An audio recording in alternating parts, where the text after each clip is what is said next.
Hey, we coming. We coming, y'all. We coming. Y'all know what it is. Y'all know who on the mic this week is Jay Jones, Thee ManCave Sports Podcast. Let's go. You on the keys on this shit now.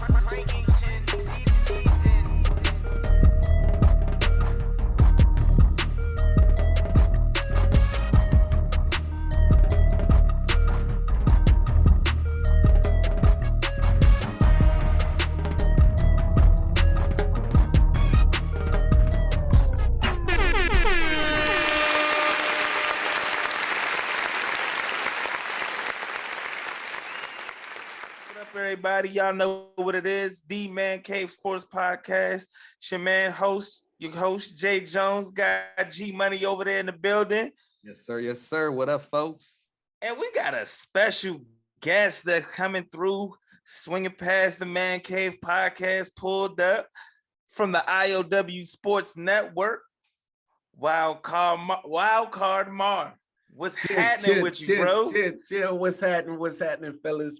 Man, I just gotta say first off, man, it's a pleasure to be here. Man, this has been a long time collaboration in the making. Yes, sir. IOW Sports, Thee ManCave. Yo, it's a blessing, man, to be here. Now, man, I appreciate y'all having me on here, man.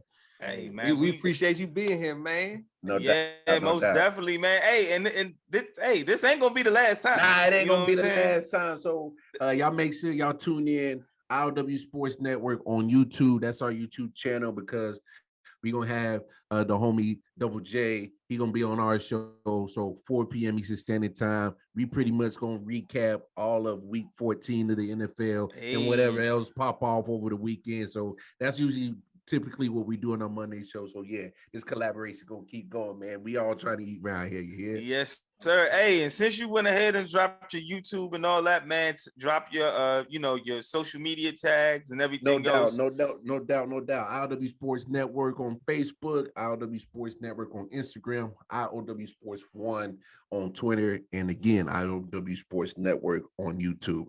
Appreciate the love, fellas. Yes, sir. Yes, sir. Most definitely. G Money. Can you do something for me? Hey. Tell them where they can find you at, folks. Tell them where they can find you at. Hey, I'm on Twitter at G Money Caveman. Come see me. I'm on a gambling tip right now. I'm throwing out parlays left and right. Oh, phew. Take it over. That's what's up. That's what's up. And y'all know y'all can find me, Jay Jones, on all social media platforms: Twitter, IG, Facebook, TikTok. You know what I'm saying? Y'all can find the Man Cave Sports Podcast. Y'all can find us on YouTube at 613 Productions. Y'all can find us on IG at 613 Faye. Y'all can find us on Twitter at 613 Faye. And y'all can find us on Facebook at 613 Faye Productions as well. So y'all make sure, you know what I'm saying, if y'all haven't caught up with our, caught up on season 2, y'all more than welcome to go back and check us out. Check out our special guests and all that on season 1 and all that. Catch up with us on season 2 as well. So with that being said, fellas, it's been a hell of a sports week, man. It's been crazy. It's a lot to get into. And we're gonna start it off with, normally we do big deal or not, but because there's some breaking news, you know what I'm saying? Brittany Griner, we just found out, you know what I'm saying, today that she was released. She's coming home, you know what I'm saying? So I just want to say, shouts out to Brittany Griner. We're glad that she's coming home. She's making it home safely. You know what I'm saying? It's been 9 months. So I don't know if you guys want to reflect or just share anything. I mean, we also sent over the Merchant of Death right now for Brittany Griner. If you don't know, she got a movie about him, Lord of War, Nicolas Cage. Yeah, like this cat is actually serious out here. So Russia, he about that life, about to turn ties, maybe. Yeah, so I was trying to be positive, G. Goddamn it, I was trying to be positive. Hey, it's hard to be positive, man. But I understand. I'm with you though. Hey, I'll put it to you this way: in all 007 movies, the bad guy got a nickname. All right. Yeah. This dude got a nickname. So I'm using that logic. This dude's a bad dude. So, Yeah. right? Yeah. All I'm saying is, hey, look, I got love for Brittany Griner. I got love for the WNBA players, but you know, obviously we was talking off camera, and I kind of said something about it earlier on my show. It's like, you know, your product ain't really getting viewed like that. Shout it, like y'all losing 12 million a year. Yeah, Yeah. hey, I guess that's what they make tough decisions, and that was a tough decision. So No, that's political, Chip. We know. oh yeah, that's definitely it's definitely political, and we hope it don't backfire. You know what I'm saying? No pun intended, but you know what I'm saying. Yeah. So Excuse me 1 second, guys. I'm the producer here, so I just have to say this: the thoughts and the thoughts and views of Wild the thoughts Card and views. Mark The thoughts and views of the people on the Man Cave podcast do not reflect the thoughts and opinions of 613 Faye. Anything said by them, go ahead, get them. If you didn't know that, that's our producer. So we get a hashtag out here right now. You know, Hey, my fault. Stipulations about this. Fine print. If you ain't listening. No. That's just the funny thing we do. Don't. No, I'm just saying. I should have gave the disclaimer. I'm Wild Card Mark because I just say it. Hey, like if it's up in there, hey. You must ain't watched season 1 of this show. I'm just messing. Yeah. I'm about to say you must ain't watched. What you just said was mild. Yeah. It was a lot more. It was, oh man, yeah. Oh no, I'm just getting warmed up. I'm like a deuce in the quarter, man. Oh shit. Throw them slow pitches out here. Throw them slow pitches down the middle. All right. Well, since you talking about pitches, man, you know how I do. You know what I'm saying? Wild card. You know we do big deal or not. So I throw out a few topics. You know what I'm saying? Y'all let me know if it's a big deal or not. So first topic right here is Aaron Judge. He resigns with the New York Yankees. He signed for 9 years, $360 million. Big bag. Is that, I'm gonna go to Wild Card Mark first. Is that a big deal or not? It's a big deal for the Yankees because you see how he carried that team when they had a lot of injuries, and he pretty much was consistent all year and led them to MVP, rightfully so. And so it's a big deal in that sense. Honestly, man, Aaron Judge is like one of those guys where, you know, it concerns me because he sometimes has durability issues, and he managed to stay healthy all year and had a great season. So you can't cap on that. But man, the Yankees, I think is still a big deal because what was the alternative? What kind of plan was in place to even try to supplement the production that he brings? So it's definitely a big deal. Cool. G Money.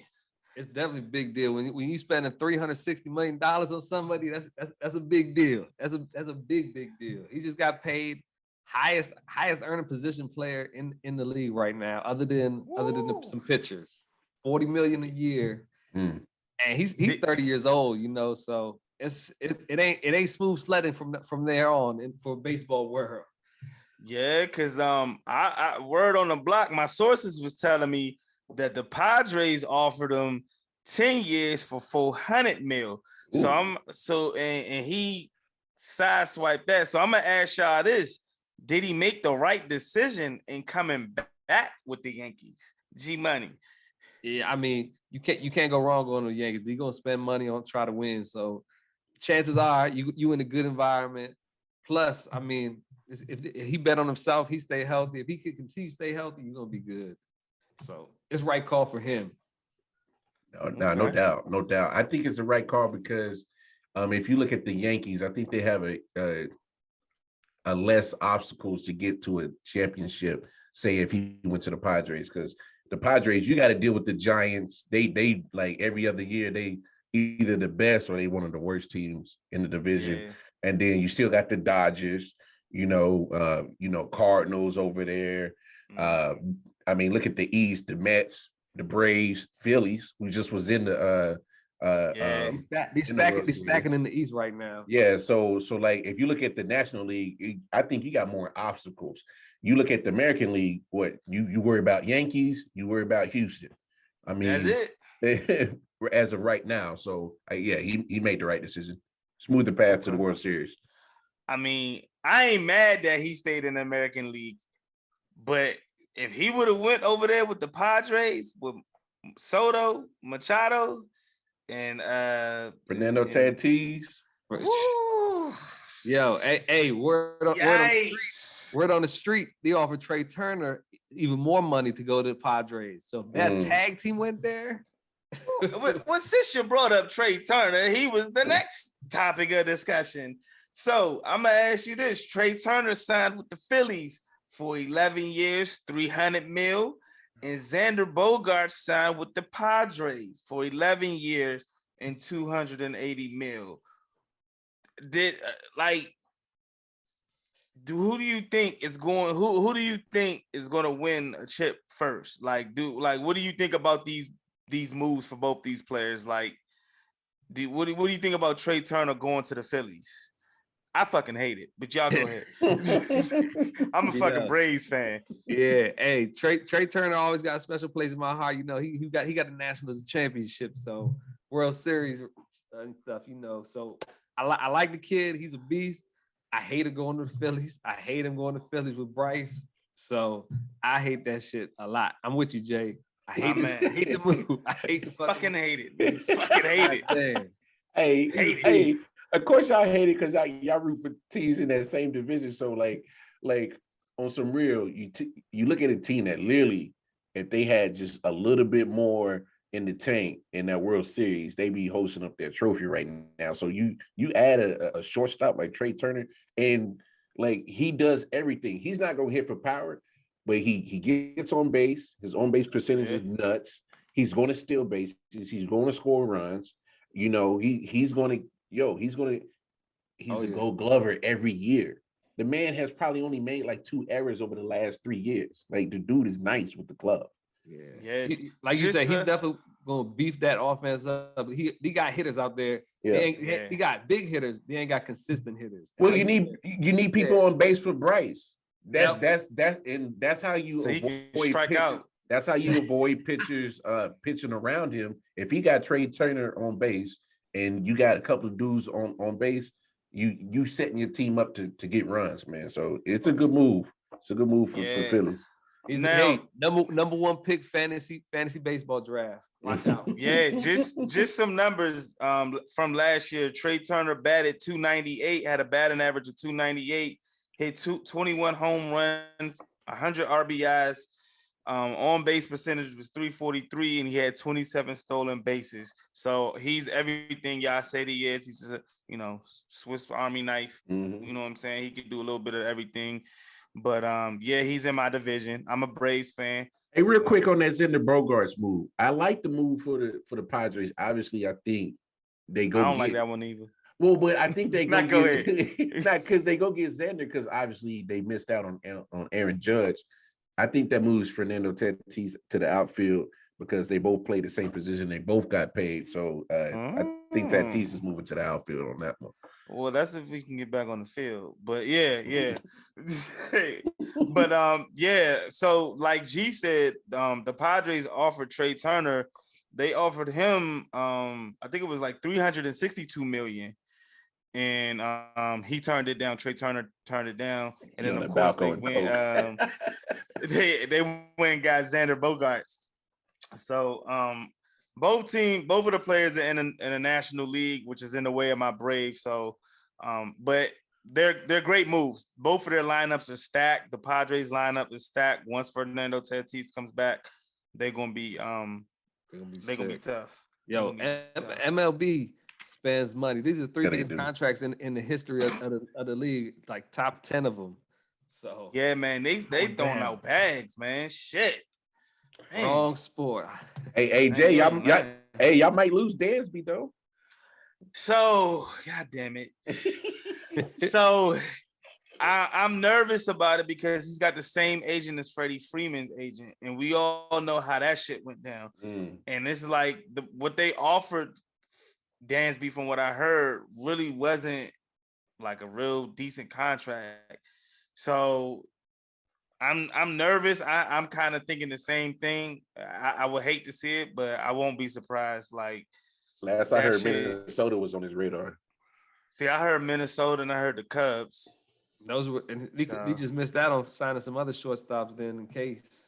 Yes, and I know Carlos Carrera is still out there too, and they talking about his, you know what I'm saying? He could be going somewhere too. So I don't know, man. We gonna pray that Dansby gets back to the A, man. I'm praying, man. Shit. But yeah, those are some big names in baseball that just got signed. So big deal or nah, Lamar Jackson got injured. He has a PCL injury. He could be out 1 to 3 weeks. Is it a big deal that Lamar Jackson is injured or not? Like, does this affect his contract? Do you think this affects his chances of getting that contract extension? I'm gonna go with go ahead, G. Yo, if I'm Lamar Jackson, after this, I got numbers all about should he play or not. But if I'm Lamar Jackson, these guys ain't paying me. I ain't got nothing guaranteed in contract, man. I'm about to put some college football stuff. I ain't playing the bowl. I ain't nothing. I'm gonna sit my ass out. Y'all should have paid me. I need to be healthy this next contract year. Okay. So, and I was gonna ask that because now see what the Ravens are like without Lamar Jackson. Like, Don't come back like RG3 did. Don't come back too early. You come back 100%, Lamar. That's the only chance. okay, all right. I feel that. Hey, Man, it's a big deal because here's the thing. When you lose Lamar Jackson and you go to Tyler Huntley, the backup. Now he's not like Lamar Jackson, as in like being electric and on the same level of play like that. But they also have pretty much similar skill sets. And so you're not changing a lot of your offense from Lamar Jackson to Huntley. And the reason why it's a big deal is because if Huntley balls out, keeps the Ravens in the playoff hunt, keeps them at the pace that they're at, because they're ranked third, I believe, in the AFC, and keeps them at third, they win, and then Lamar comes back healthy, that gives the organization, Baltimore, all the incentive not to pay Lamar. Because like we could get by with Tyler Huntley. He could be our bridge quarterback, and then we'll make a decision later down the road if he's our future, if we're gonna ride with him or look somewhere else. That gives you all the incentive not to pay Lamar. So if I'm Lamar, I'm like, yo, I hope this dude throw 10 interceptions. I want you to have 8 fumbles. I don't want you to have no success. none. And I come back healthy, and then I'm gonna save the day. Then I'm gonna give you all the incentive in Baltimore to pay me. So, because hey, it's a bad time to have an injury for Lamar, man. I think this season or this particular situation shouldn't decide if Lamar gets a contract. Like, Lamar's body of work while he's been in Baltimore should have gotten already what he's asked for. Oh, he's gonna get You a know what I'm saying? contract. It's just not gonna be in Yeah. Baltimore.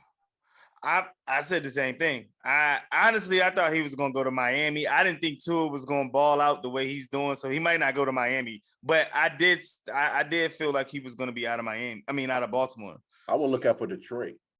They're gonna Ravens gonna pay this man. Like he gotta pay this guy. Their whole offense is built around him. Gee, they not paying him. If they really wanted him as their franchise quarterback, don't you think they would already pay him? Look, I agree. I think they were betting on themselves with a cheaper deal or something. But nah. Hey, yesterday's price ain't today's price. I agree. Hey, The hey. Ravens- They offered him. Now the Ravens did offer him a contract. They did offer him a contract at one point. It wasn't what he wanted. He turned it down. I don't But I blame think him. he wants he that wants Kirk what- Cousins guaranteed stuff. he wants that Deshaun Watson contract. Like, that's what the fuck he wants. That's true. But why not? Look, hey, compare their resumes. Oh, You look at Lamar compared to Deshaun. Both are electric, but I know I got an MVP with Lamar. Yeah. You look at his winning percentage as a starting quarterback, it's pretty high. His completion percentage is at 65%. So he's accurate, despite what people say. I don't get the slander on Lamar Jackson. I think he's a dope quarterback. Anyway. I do too. But like, if you compare resumes, Kyler Murray got paid. Okay, let's compare resumes. Why is Kyler Murray getting paid? Why is Deshaun Watson getting paid? Why is Russell Wilson getting paid? We didn't spoke too much about Russ. Why is Russell Wilson getting paid? And You I'm can looking say that a third time. You can say that. Why is Russell Wilson getting paid? Says the guy with the Kansas City hat. But I'm saying though, hey, if I'm Lamar Jackson, I'm looking at my resume and these cats are getting paid, and these dudes they can't hold my jockstrap. What I'm done compared. Hey, I 100% agree with that. Lamar's the one that deserves the biggest contract out of all those guys you named, no doubt about it. Yeah, I'm with you. I'm with you.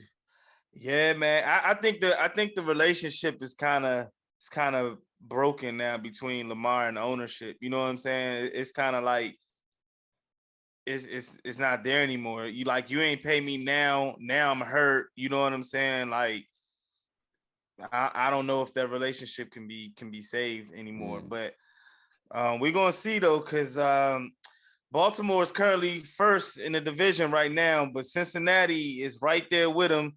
Cincinnati's hot. Oh gosh. So the Ravens are 2-5 without Lamar Jackson lifetime, and so this could be trouble for them. Again, Baltimore, what is your plan B? What is your backup plan? I'm just wondering. I'm still trying to figure it out. I mean, we seen what Tyler Huntley can do. I'm not knocking him as a quarterback. Like you already mentioned, he's not Lamar. But, hey, this is your time to shine, young man.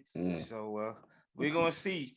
And moving on to another quarterback who got hurt, Jimmy G.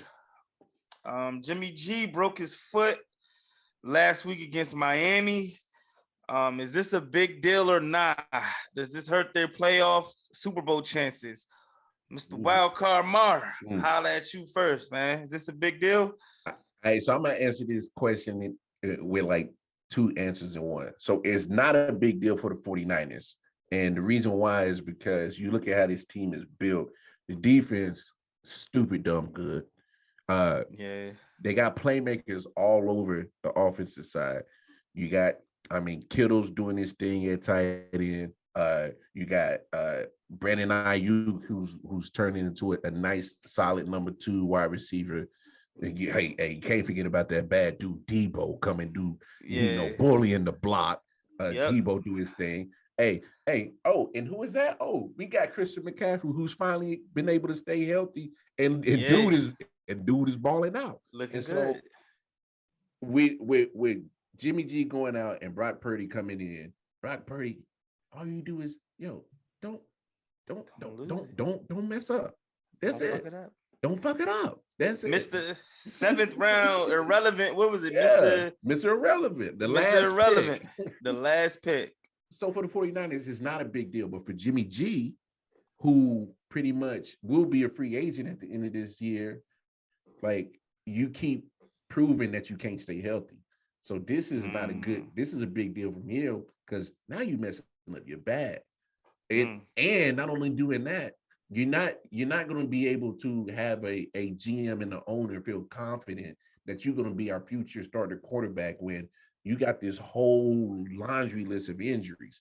I can't be confident in you that you're going to be my future. That's the reason why Trey Lance is there, because they was already having durability issues with you. I think Jimmy G is going to be the rest of his career. He's going to be the highest paid backup pretty much in the league.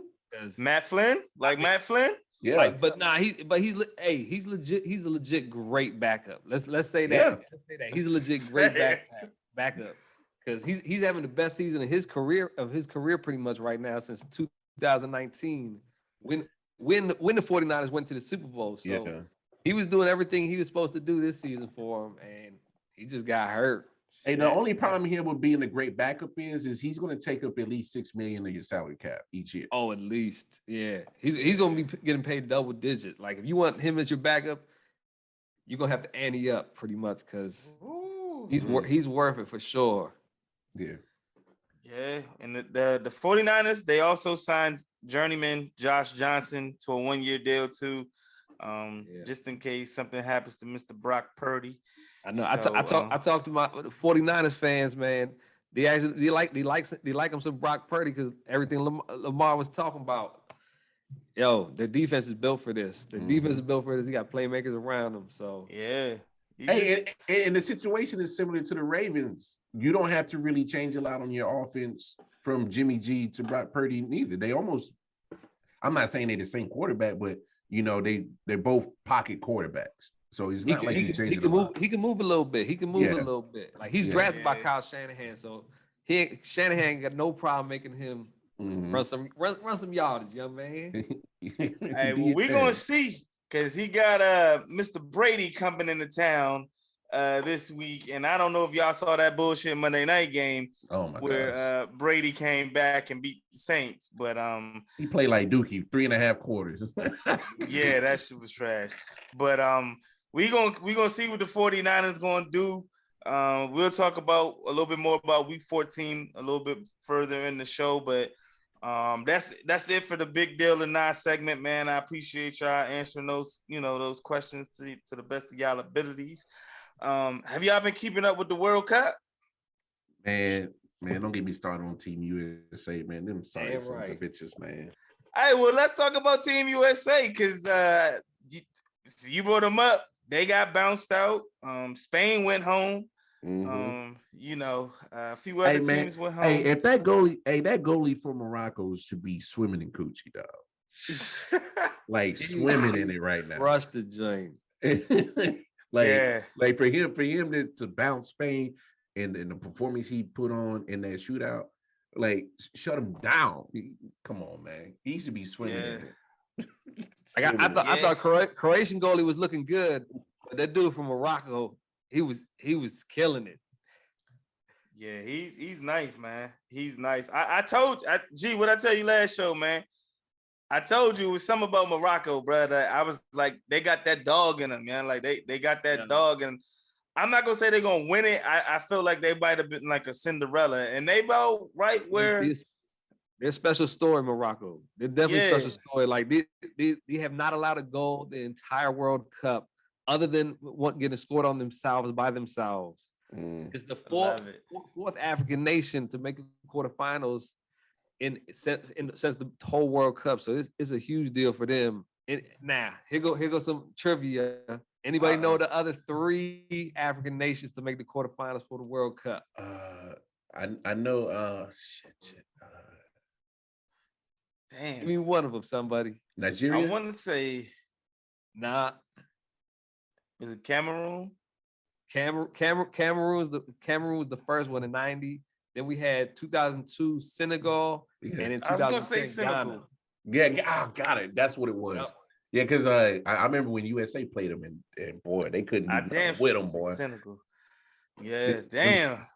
Hey man, them bum man. Hey, this is why the men's national team should start forking up some of their money to the damn women's national team. Cause that damn performance, come on, bro. Look, all right. So we knew going into the matchup, they was, you was outmanned by Netherlands. They were the better team. We knew that. But the fact that you actually had the early opportunity to get on the board and you didn't put it down, and then 7 minutes later you let a goal go through on terrible defense. And the goalie, the whole time I'm watching it, and he's marking all these guys, and none of his defenders are picking them up the whole match. And I'm like, yeah, y'all deserve to lose this one, man. Man, the opportunities they had in the beginning, my goodness, man, that shit was. It hurt my heart, man. That shit was tough. Definitely a face plant for the USA, that's for sure. Yeah. Can't fucking kick the ball in the back of the net. You can't win. Hey, but you know what? I'm still optimistic going into 4 years when USA hosts the World Cup. And I say this is because you make it to the knockout round, and we got to realize that, a lot of them cats are still young. And so by the time they get 4 years down the road, they'll be more seasoned. They'll be more mentally prepared for the situation. And hopefully it won't be too much of a pressure, because when you the host country, now come on, Qatar, man, that host country, bro.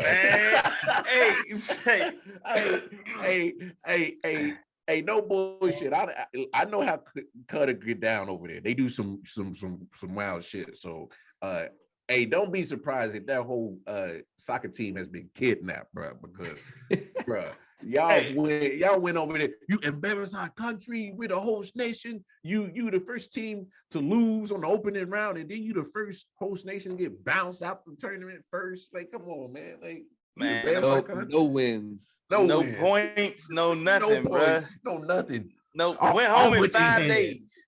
They stayed home in 5 days. They was out of the tournament in 5 days, man. That's what I was. I think that's who Morocco gave the goal to, actually. I think so. Man, that shit's crazy, man. And that's what I was gonna say. Hopefully, what you're saying is that Team USA, they learn from this moment. They get some experience. They get a little older. You know what I'm saying? And next year they get a little, they advance a little further. You know what I'm saying? We praying they don't have a performance like they did in Qatar. Them motherfuckers ain't gonna be able to come back here. But and like I was telling G last week, them motherfuckers spent $360 billion on their team in Qatar, and them motherfuckers got bounced that early and scored no points. So yeah, that was bad out there for Qatar. But we're gonna see what the USA gonna do in 2026 when All them host motherfuckers it. got kidnapped. So are you rooting for anybody? Were you rooting for anybody in particular? Were you rooting for US or? Oh, well, most definitely I was rooting for US, but hey, I can't cap, man. That boy Mbappe is doing something foolish right now. So I'm looking at that France and England matchup. That's going to be a good one. And then, of course, you can never sleep on Brazil. They over there doing their thing. It's always good to see that Messi and Ronaldo are still in the World Cup. So Portugal and Argentina are still in it. So it's always good to see, some of the guys that I grew up watching. Yes, and Black people do watch football or soccer, whatever you want to call it. Yeah. So it's always nice to see some of the big names still doing their thing, man. Yeah. Hey, speaking of Ronaldo though, Coach benched him last game. Yeah, Coach benched him last game. So this is definitely gonna be his last World Cup. I feel like for Portugal, unfortunately, but he benched him. The dude he replaced him with, Giancarlo Ramos, had a hat trick, 3 goals after he replaced Ronaldo. So it's gonna be rough. Coach is about to get some big fire. If that didn't work out for Coach, he was gone. So do you think he starts the next match? Like, is Ronaldo starting? Oh, hell no. You got to sit down, bro. My man's got a hat trick. You better sit your ass down. Hey, Ronaldo about to be the running back. Hey, Coach, I'm coming now, man. Run your ass back to that. Yeah, go. He's gonna have to embrace that 6-man role like Lou Williams out that joint, man. Yeah, man. Like, they said Ronaldo ain't coming to the game until the 73rd minute. Bro, the damn game was damn near over. When ain't no need for him. Well, I will say this though, like a lot of countries, they do put some of their better scores in at the end of the game sometimes. So, like, if Ronaldo could embrace that, it could work out for him. But he ain't young enough to run with these cats right now. They was up like 5-1, 6-1 at the time. Like, I get it. If you losing or if it's 0-0, you know what I'm saying? Hey, that's straight garbage time, bro. Yeah, man. He was out there to stretch his hamstrings, make sure he was, get his cardio in, man. He said he didn't even stay on the pitch to celebrate with the cat. Yeah, he was mad. I'm fucking coach gonna put me in the 73rd minute. You know what the fuck I am? Yeah, I'd be mad too. Hey Jay, was that Tony Montana? I don't know. Portuguese. Nah. I got a cold, man. I got a little cough, man. So my accent a little left. But yeah. But that shit is, man. That shit is wild, man. Y'all got any picks for the quarterfinals though, man? Y'all know who's matched up? Yeah, I'm looking at the matches right now. You got Croatia, Brazil. I mean, it's hard to go against Brazil on that one. Argentina and Netherlands. Ooh, that'll be a good one. I'm rooting for Messi, so I hope Messi get through. Me too. Of course, Morocco, Portugal. Man, I mean, hey, if Morocco could put out Spain, come on, Portugal, you better be on your A game. You gotta be. Better be on that A game. And then you got England and France, boy. That boy Mbappe, boy. That's all I got to say. I want to see France and I mean, I know it won't be for the finals, but no, I want to see France and Argentina, and I think that's what I want to be the. And I'm torn because I want to see Messi win it, but I also want to see France win it back to back. Like I'm a huge Mbappe fan. Like I want to see him go ahead and crush it, but I do want to see Messi go out on top. So that'd be a dope matchup. Yeah. So, and Spain fired their coach too. They got him the fuck up out of there. You gotta go, bro. Like a lot of coaches been fired after this World Cup. Yeah, you let the backup come in. They ain't even have Ronaldo. You let the backup score 3 on you. And the whole team got kidnapped. Hey man, a lot of wild shit in the World Cup, bro. A lot of wild shit. Yeah, I'm going with that too. I got Argentina in the first round, Brazil, France. I got France, Mbappe. He's killing it right now. I'm interested to see Morocco and Portugal. If Portugal come out this joint firing and able to score on that Moroccan defense, you got to watch out for Portugal. I think on that side. Oh yeah, he might take France out for real. Yeah. If he firing them like that, we're gonna see. But I got Brazil and France. I'm gonna go easy picks out here. I'm going soft vanilla out there right now on them picks. Hey, a dream matchup would be Portugal and Argentina. That'd be a dream matchup. Ooh, Ronaldo and Messi. Hell yeah, that'd be a dream one right there. I'd love to see that. Okay, ain't gonna happen. Right. I don't think it'll happen. But you don't think so? Ronaldo get him before the 73rd minute. Nah, because like you look at that defense of Morocco, man, they put the clamps down on Spain, man. Like man, boy, they locked them up. Like so, I mean, it might be the same fate for Portugal. I mean, I think that might be another upset. That might be the little Cinderella story of the whole World Cup is Morocco, man. Hey man, I wish I put some money on that shit. Gee, man, damn, I should have put some money on it. Damn. Man, it would have been a nice payout. I ain't had the balls to do it.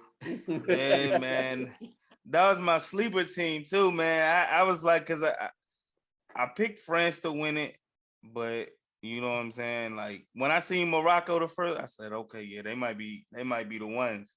They might be that. They got that dog. So. All games are going to be fun. It's going to be fun matchups. It's going to be good games.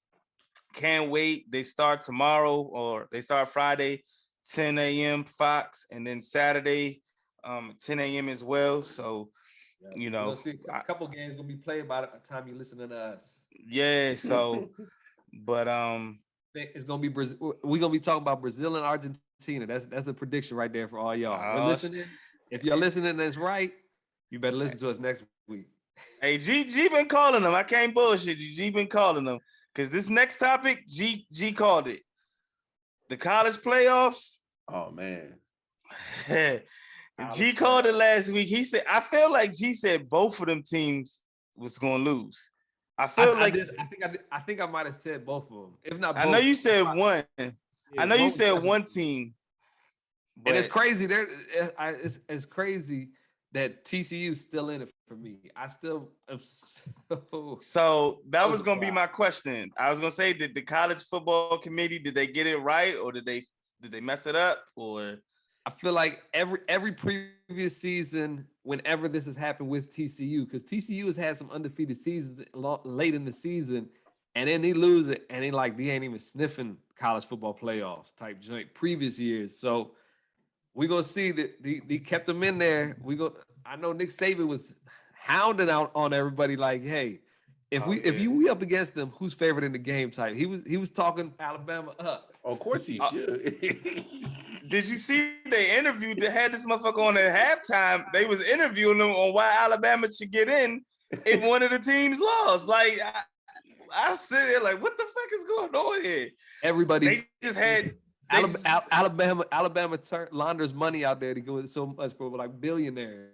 Yeah, man. They just had Nick Saban on standby, like for an interview. Like, hey, Nick, if TCU loses, we're gonna go to you. You explain why Alabama gets in. So, if y'all don't know already, USC lost to Utah, TCU lost to Kansas State in the bowl games. In the Final Four, college playoff teams have been selected. Number 1 is Georgia. Mm. Number 2 is Michigan. Number 3 is TCU. And number 4 is Ohio State. And do you think they got it right? Wild card, see you over there shaking your head, man. Right when TCU lost, I'm like, boy, they gonna find any kind of way to put Bama in this motherfucker, man. Right. I was like, they gonna try everything to put Bama in. I actually think they got it right because with TCU being undefeated all year, and they got a couple of games that they won against ranked opponents. Then you look at they make it to their conference championship. Bama with 2 losses doesn't even get to the SEC championship game. And then TCU, it literally took overtime and to defeat an undefeated team all year long. So I think that was more of a quality loss than a team that was idle that couldn't even make their conference championship. I think they got it right, and I was fine with it. I was fine not sticking Bama in there because, like, no, don't get me wrong. Like Nick Saban has a point.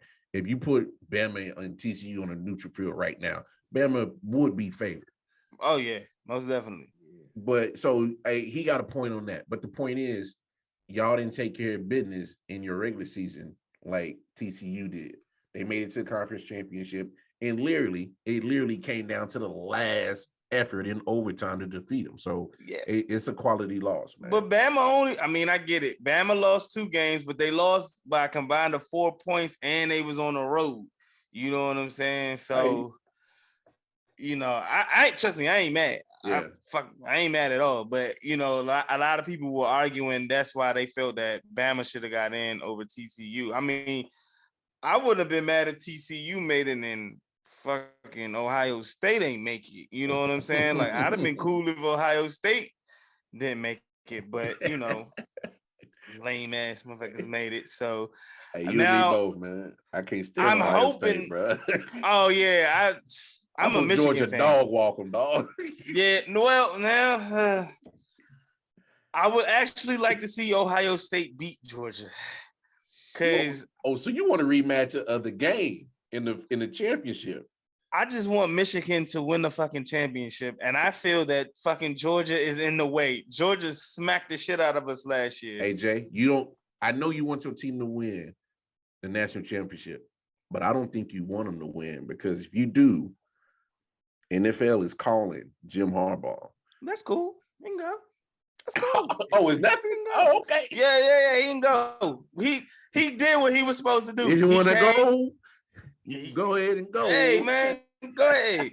Look, they calling him regardless if he winning or not. I heard he already, you know what I'm saying? I don't know where he getting his khakis lined up to go, but they already calling him. So, I mean, why not? He got the heavy starts with them motherfuckers. Yeah, he got the Jordan brand khakis. He got the heavy starts. Hey, his creases be like, yeah, his creases be hard. Yeah. So, but Georgia's in a way, like Georgia is the team. Georgia the way everybody. Yeah. So if Ohio State could ever, everybody's looking up at them. Yeah. Them SEC teams is different. So if Ohio State could do us a favor and could knock Georgia out, like that'd be cool. You know what I'm saying? And we got to handle business against TCU because TCU ain't no. I think y'all gonna be in a dogfight with TCU, bro. Oh yeah. That's gonna be a physical game, bro. That's gonna be a physical game. It's gonna be close. I think we clip them by like 5. You know what I'm saying? Nothing more than a touchdown. We ain't gonna have Blake Corum, so I think it's gonna be a little closer. So I'm looking forward to it, and you know, it's just gonna be like a Ravens Steelers matchup, bro. Y'all gonna beat the shit out of each other, man. Hey, as long as we come on with the W, that's all I care, man. And players healthy. You know what I'm saying? Somebody was telling me, I meant to look this up, that one of our defensive players got caught with a firearm recently. I haven't seen it, but somebody was like briefly telling me about it. They said he got pulled over and had a firearm. So I don't know about it, but just as long as everybody is playing. Now, for Ohio State, they got a receiver that's not playing. Their best wide receiver, he's sitting out of the bowl game. What's his name? Jayson Smith. Jayson Smith. I can't never say his Yeah, last he's name. one of them hyphen dudes. Yeah. Yeah.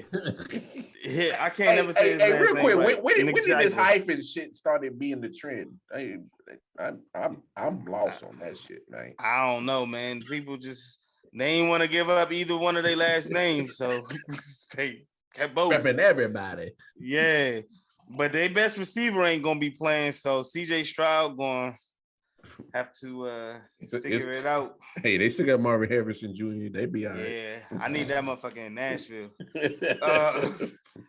So since we talking about CJ Stroud, the Heisman Awards is coming up.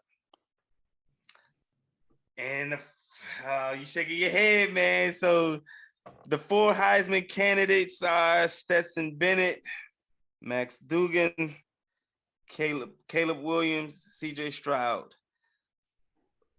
Did they miss it? Did they get it right? Is there somebody they missed? Who should have, you know what I'm saying? Who do y'all think is going to win?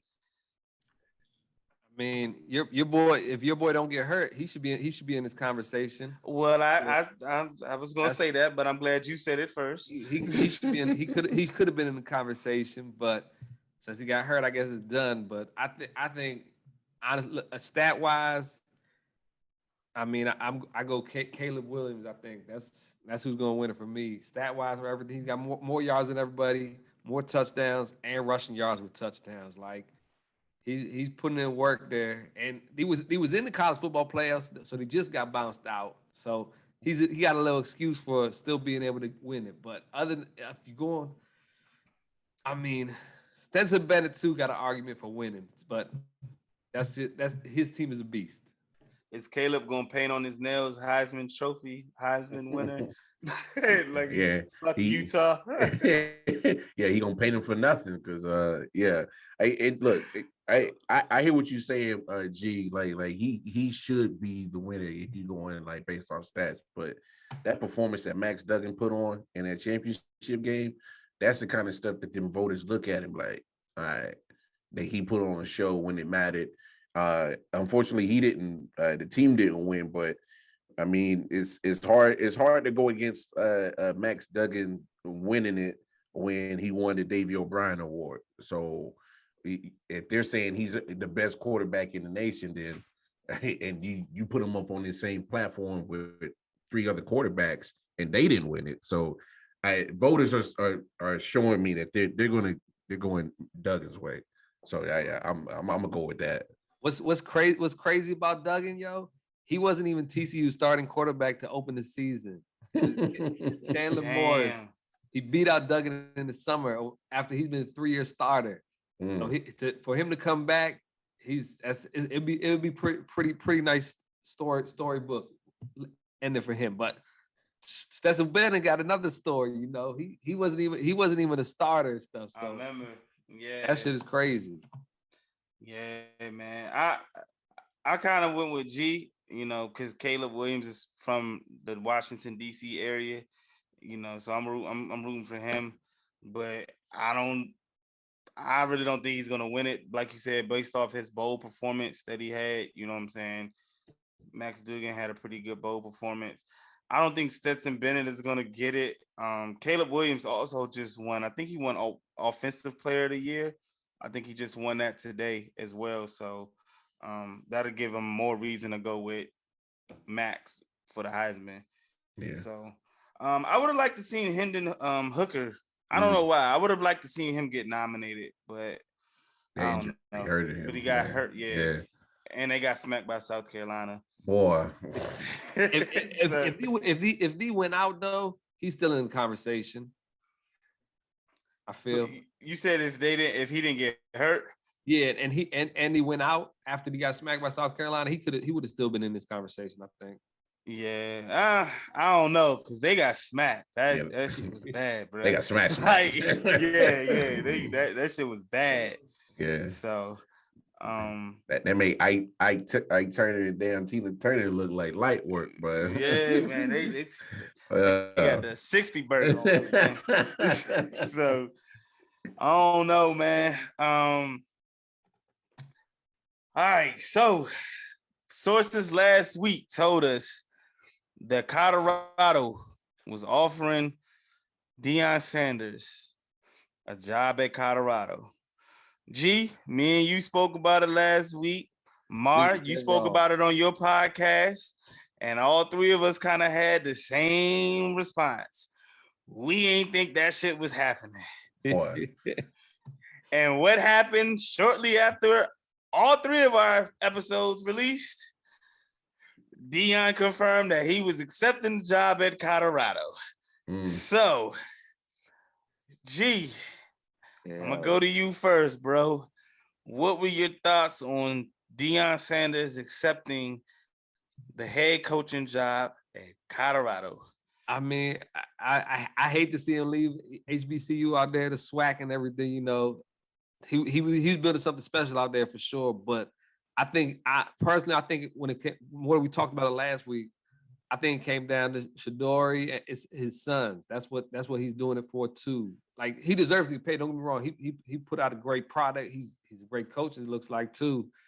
But Shadori and Shai, they need to be in legit schools to get their NFL career going for them and get the shine that he thinks they deserve. And they look like they deserve it too. So, okay. I mean, I wasn't expecting, like you said, Colorado of all teams. Like, yeah, that's a losing school as far as last 16 years, pretty much. So yeah, he turns that around. Hey, Deion might be coming to the NFL next. Hey, man, ain't no telling, bro.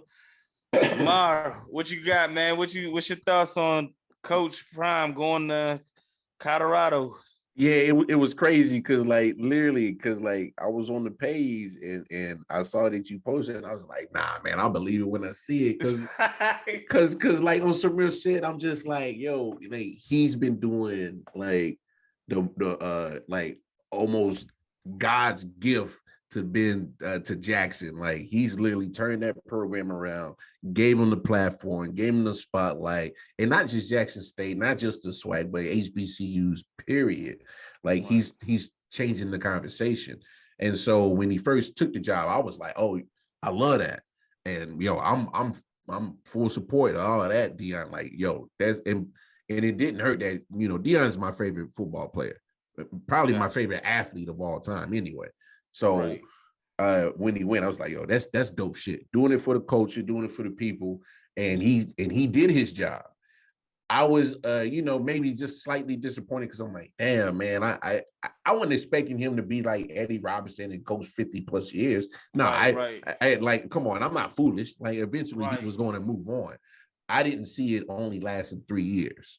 But as more information is coming out, it's like, damn, I ain't mad at you, Deion. I ain't too disappointed because I'm more disappointed in the situation of the people that you helped put on another platform. They kind of was, a little shaky about the situation and this shit. So now I'm kind of looking more at the people that was running the programs down there in Jackson. I'm like, come on now. Now you doing that funny shit that gives us those bad names with the HBCUs and stuff. Right. Because like I went to HBCU my freshman year. So, and there's knocks on HBCUs where, the disorganization, blah, blah, blah.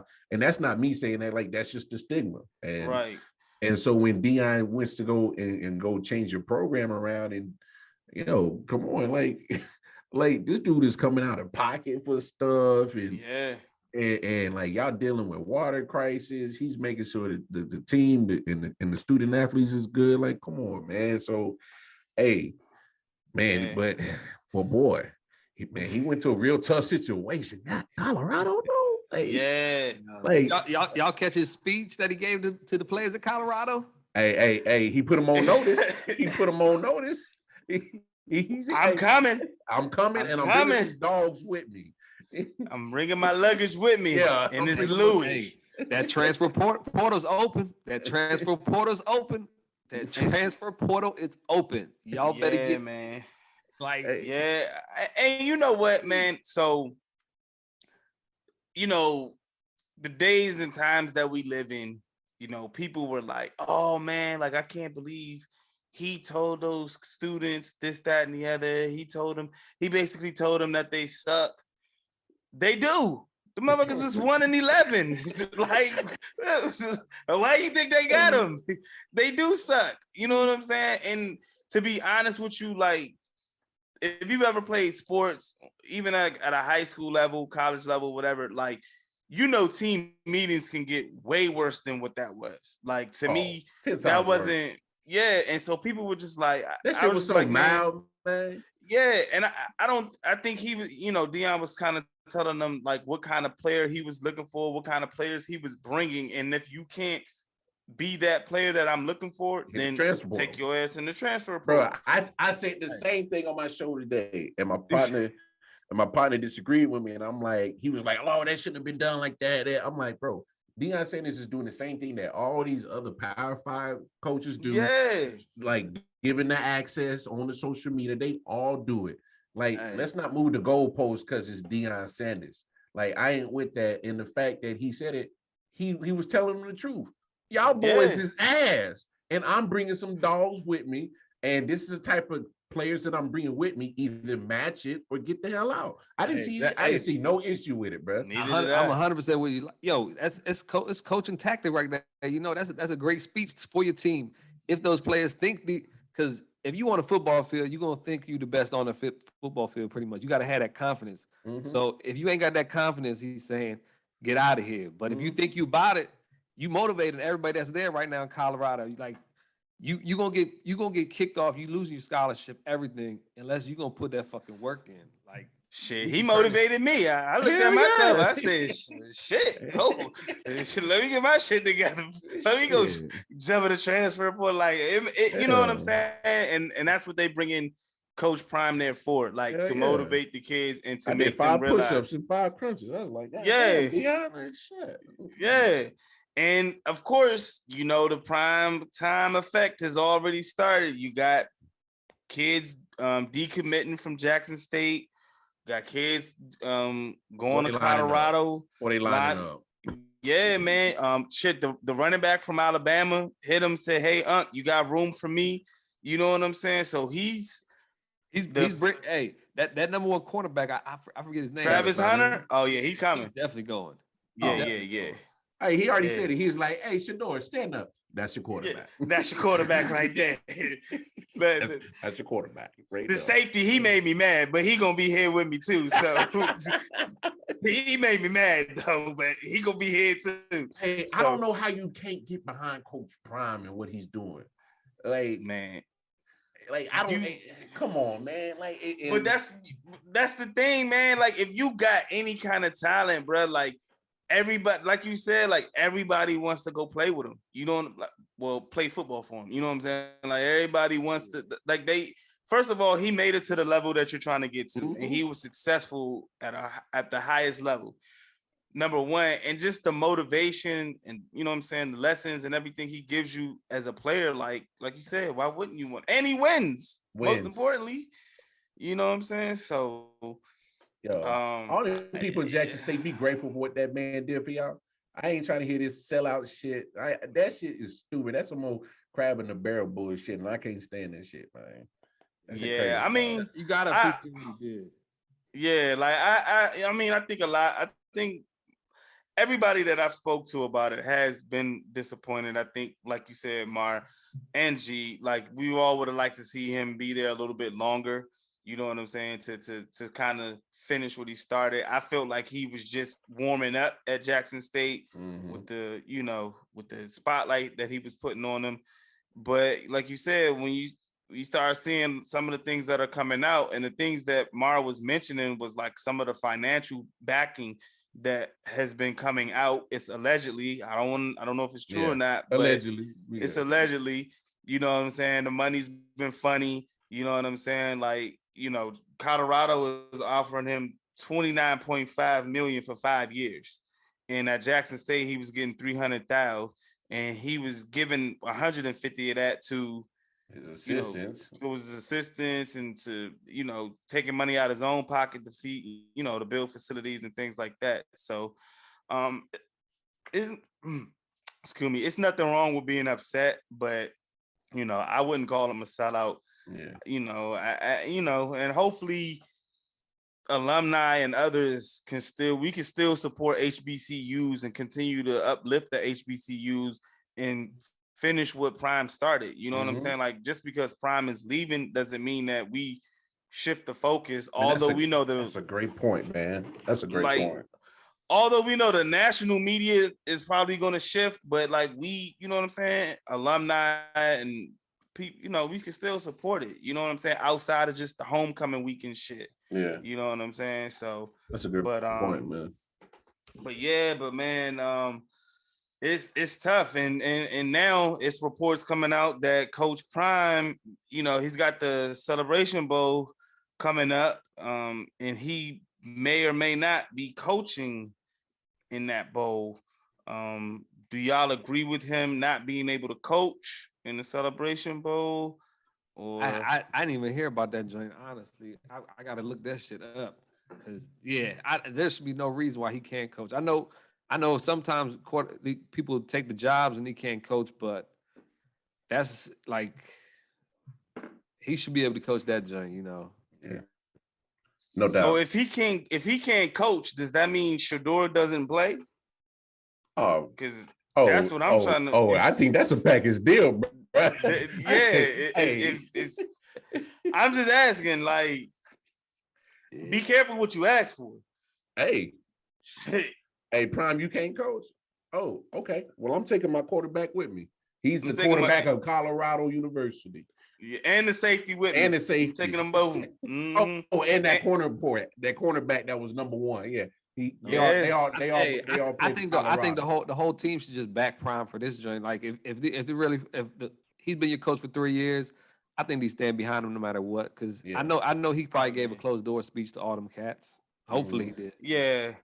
I'm sure he did. I'm sure he told them before he even, because it was shown. It was on his social media when he broke the news to the team, and I'm sure he broke the news to the team probably before we saw it. But like those kids, they still, or those students and young men, they still rock with Coach Prime. Like, like ain't no reason why he shouldn't be able to coach, man. Hey, don't be petty, Jackson State. Let come on. This man brought you hella bread in 3 years. Yeah, hella he's bread. Done too much. Change your practice facilities, change your practice turf. Come on, man. Bro, got jerseys, got your names on the back of jerseys. Got you a TV deal. Come on, man. Yeah, like, come on, man. Yeah, he got the whole HBCU TV deal. Like that's why you can't be mad at Sanders. Prime time, Deion, all the above. Let him coach. And just some. Let me throw some contract figures at y'all. As reported, Coach Prime is getting 29.5, but he's also getting some incentives. He's getting 100,000 if they win 6 games. He's getting I think another 1,000 if they win another 6. He's getting like 3,000 if they get to 300. I'm sorry, 300,000 if they get to a bowl game, and 300,000 if they get to an NY6 bowl game. So he's making some good money over at Colorado, and of course, like we said, everything is going up. Colorado social media platforms have been going up. Everything has been going up for Colorado, skyrocketing. So that primetime effect is happening. So do y'all think Prime stays the whole 5 years at Colorado, or do y'all think he bounces before then? Oh, that's a tough one. It all depends how he's doing and stuff. That's what it comes down to. If he turns this program around too, why not give him the power conference joint? Give him the keys. Give him the keys to Cadillac. Let him ride. Boy, if he turned Colorado around, and look at it this way, USC and UCLA about to leave to go to the Big Ten in a couple of years. Yeah, I think that's So imagine Colorado being the talk of the town over Oregon that people want to go to in the Pac-12. And hell, I mean, you see the recruits already coming. Yo, this man is about to make Colorado the talk of the college football town, and Nick Saban is mad, big mad, and I can see it in my like my imagery that this dude is big mad. They can't even do them Affleck commercials no more because he ain't now. He's salty than a bitch right now. I was gonna say, man. So the Pac-12 was kind of like the Pac-12 was in such a bad situation as a conference, and now if Deion can turn Colorado around and bring some of that spotlight with them, now they might get in position to merge with an ACC and something like that and get that TV deal. Yeah. And go from there. I don't think Colorado's the only people paying this cat. Like the whole Pac-12 conference probably like, yo, we will chip in. Do what you got to do. Get Deion in here. Hey, Deion is a businessman. He not only is he's about to do the same thing he just did for Jackson State and the SWAC. He's about to do the same thing for Colorado and the Pac-12. He's about to turn that conference around, bro. And I'm not saying it's going to be up there with SEC, but it's going to give it a run because he's going to snatch recruits like a mug. Oh, so, he's already doing it. Yeah. It's going to be a power shift. SEC, boy, Nick Saban, big, bad, salty ass. Yeah, boy, because now he's going to be taking not Travis Hunter was just, I know they took a few, but now it's on now. Oh, yeah. If you were defensive back, who you trying to play for? Who else would you want to play for? Like, come on. Exactly. Like you could just get so much knowledge just by being in the same area as Prime. No, you just listening. Yep. Yeah, man. Just listening. Yeah. Come on, man. Most definitely. Well, we're gonna keep our eyes on Coach Prime. We're gonna see what he does in the Celebration Bowl. We're gonna see if he's gonna play. If he's gonna coach. Just a message for me, man. Let's remember what Coach Prime did at Jackson State. Let's continue to build on it, move forward, man. And I know people are still emotional, upset about it, but man, we still can root for Coach Prime. Fuck that, get out y'all feelings, man. There you go. There you go. Lame ass motherfucker. So, with that being said, have y'all been checking out any basketball, man? Y'all been keeping up with some. I know it's been a lot sports. It's a lot of sports going on, man. Have y'all been keeping up with basketball? NBA? Yeah. You got. Hey, if you're a sports fan, you got to watch some NBA games. No matter how bad the defense be, it's good stuff. All right, man. So I got some ESPN just dropped some power rankings a day or so ago. They had Boston at number 1, Milwaukee at number 2, Phoenix at number 3, New Orleans at number 4, the Cavaliers at number 5, Memphis at number 6, Denver at 7, the Clippers at 8, Sacramento at 9, and Golden State at 10. Are y'all surprised or disappointed by any of these teams that are in the rankings?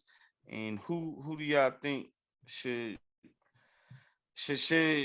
be in there, or did they get it right? Or I know it's early in the season, so who jumping the gun on this one? Who going first here?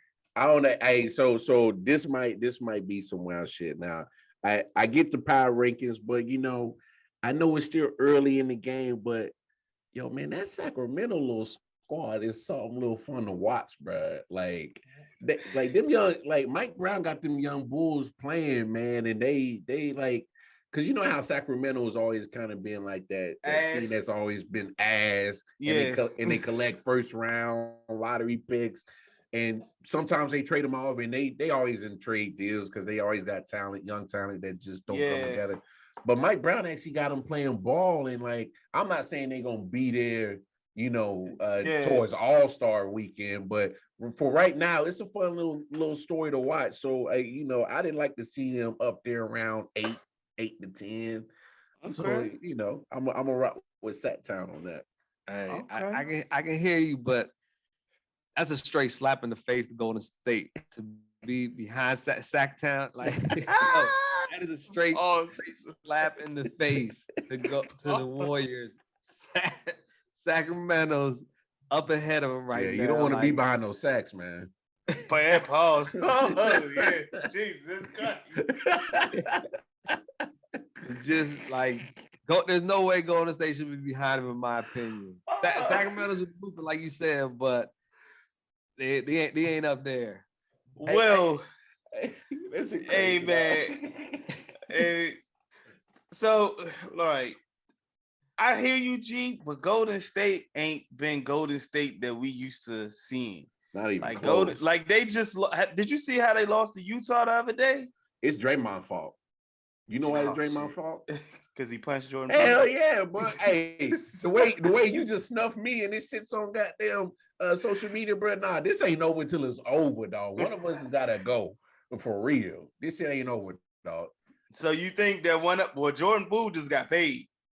Oh yeah. So, and me and G was talking last week about Draymond getting the max deal.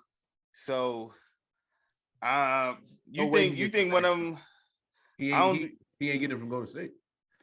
But you think they give him something else just to keep him there? Hey, they gonna offer him something, and then Draymond's gonna have to make a decision. Yeah. It's either I go get more money somewhere else, or I accept what Golden State gonna give me.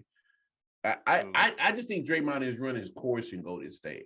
Like, don't get me wrong. It's okay to be the the vocal leader and the rah guy, but like, bro, you just snuffed the shit out of me, cuz. Like, and you ain't putting up buckets like me. And you ain't putting up buckets like me. And I just got the bag. First of all, the franchise just told you who they picked. So I am him. I am him. Damn. Hey, another joint though. Hey, I've been banging the drums on these cats all year. The Pelicans, man. Pelicans are my squad this year. Like, I fucks with them hard. Cat Jose Alvarado, their point guard. He's a troublemaker, hustler on the court. He put up 31 the other night. If he could ever put some points, he put up 38 too. It was 38 then. Yeah. I thought it was 31, but yeah, he had a big game. They finally got a proper coach, man. Willie Green, nice, bro. I like what he's doing with him. You're gonna be trouble. I put the future for him. I got Willie Green as being coach of the year this year. I think he's gonna be coach of the year. I'm with G. I think New Orleans should be over Phoenix. I'm all for the young team. So I haven't watched Sacramento as much as I probably should have. But when they traded for Sabonis last year, I was like, these dudes are gonna be all right. You know what I'm saying? I think they're gonna be all right. Yo. Yeah. But sometimes he be on some fuck shit sometimes though. But he nice though. Like, I be watching him the times that I do, and I be like, come on, dog. But yeah, man, like Brooklyn was at 11. They getting a little warm. With all the shit that they've been going through. They've won like the last 8 out of 11 games. Mm-hmm. But I'm all for the youngins. I like Indiana. Like you said, Sacramento was a young team. I like Indiana's a young little mob that you definitely got young. Really fun to watch. Like, so the rookie Mathurin Benedict. Yeah, he's a hooper. He drops buckets out that joint. Like, yeah, I like him. If Banchero wasn't what he is, he's rookie of the year without a doubt. Like, it's crazy. We got two amazing rookies this year in the NBA that's hooping. And I like the dude in Sacramento. I like Keegan Murray. Yeah. He's not. I don't think he's in full swing yet. He could go off more because he was killing summer league. Mm-hmm. Most definitely was. So I don't know, man. We're gonna see. The NBA season is still young. We still got, like the Lakers and Brooklyn, all of those older teams and all them. I ain't worried about them. Wild card. Who's your NBA squad? Who you rock with? Man, I'm a Lakers head, and man, this roller coaster I'm on right now is killing me because AD is teasing me like he's looking like an MVP like the last few games. The only problem is I'm waiting for that other foot to drop. that other shooter dropped. I'm like, man, that injury coming summer. I'm I'm waiting for it. Well, he was cooking though. He was like he was on an 8-game series. He was dropping like 30 plus. Yeah, he was killing it for a little. He dropped 55 on us on the Wizards.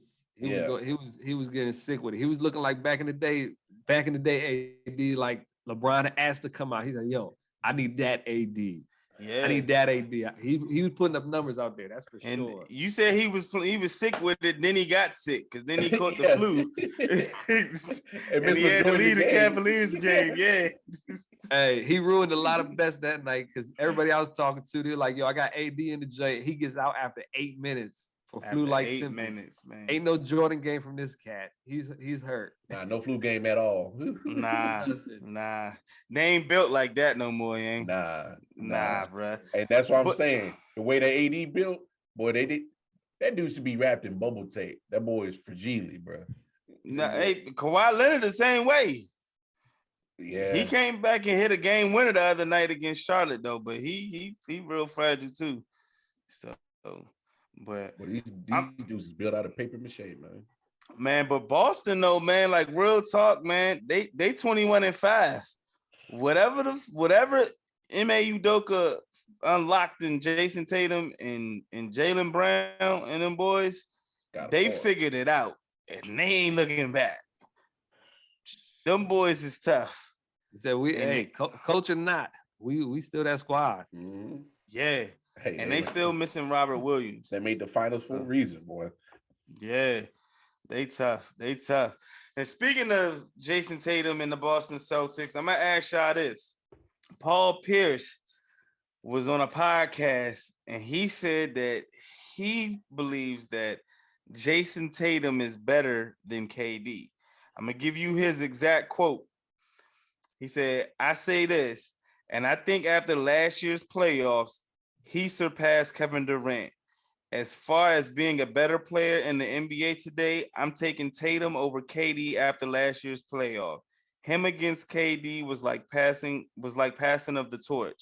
I'm not taking anything away from KD. KD is still one of the greatest to ever play and one of the best in the game. I think Tatum today is past KD.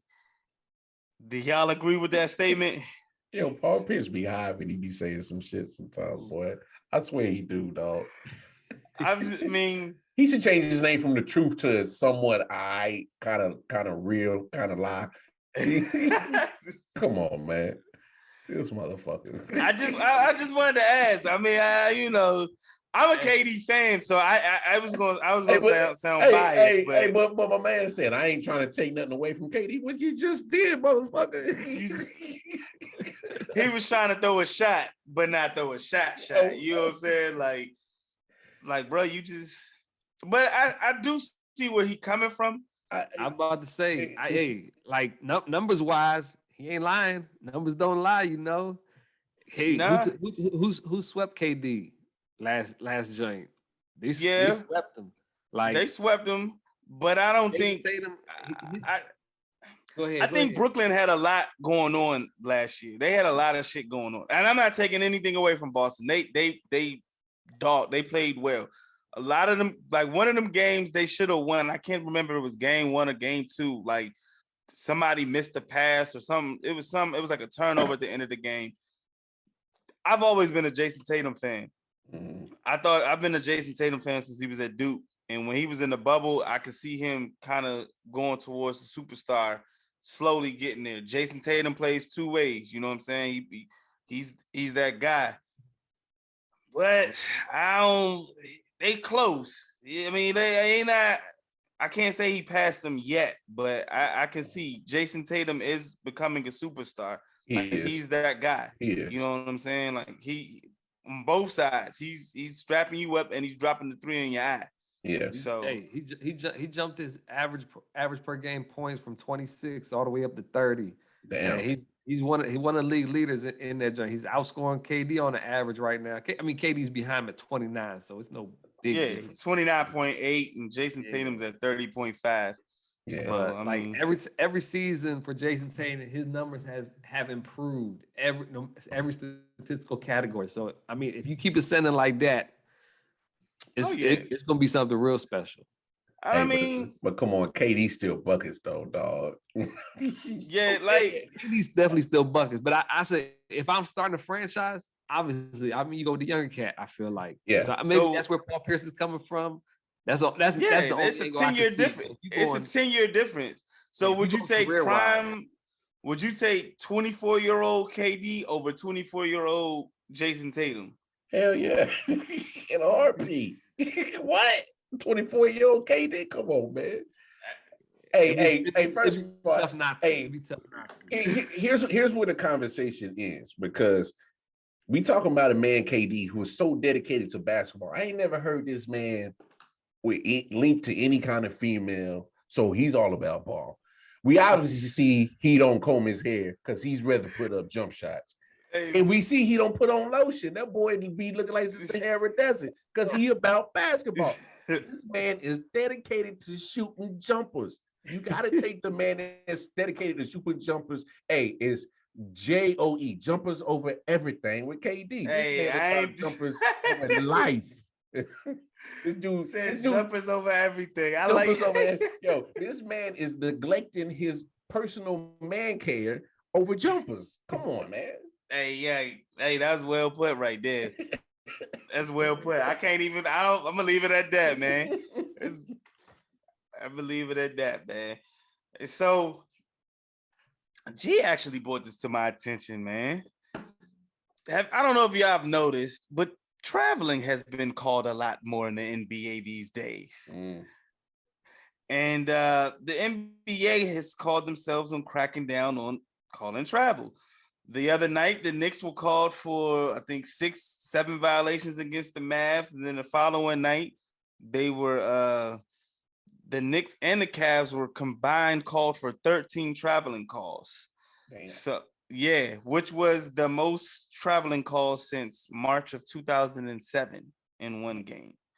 So we know what they ain't been calling since 2007. and wait. They also cracking down on carrying the ball now. The NBA, they trying to crack down on. Yeah, going hand in hand pretty much. Yeah, they said they cracking down on that. So I don't know if y'all been noticing, but keep your eye out for it. I think Jordan Poole the other night got called for 3 travels in one Steph game. Got called for a travel on a game winning almost pretty much. Yeah.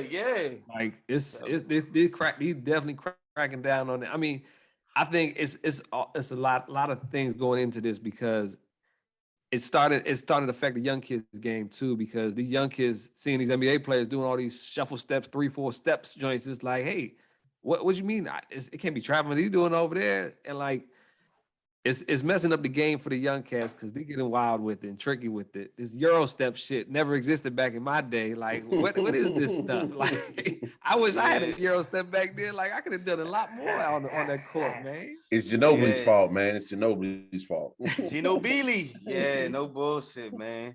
It's crazy. Bullshit. Hey, well, I think it's good though. They're cracking down for it. Yeah. I'm with you, G Money. I don't have no problem with cracking down. Here's my issue. Now, when we come to playoff times, are we gonna call it the same way that they are in the regular season? And if you're gonna call it now, let's be consistent with it through the season. Let's not forget about it come playoff time. Hey, keep that same energy. That's all I'm saying. Be consistent with it. That's all. That's true. I like that point. Let's see if the NBA really try and crack down on this thing. Yeah, because we seen in the NFL, they talk about player safety, and they've been letting a lot of motherfuckers take hits to the heads.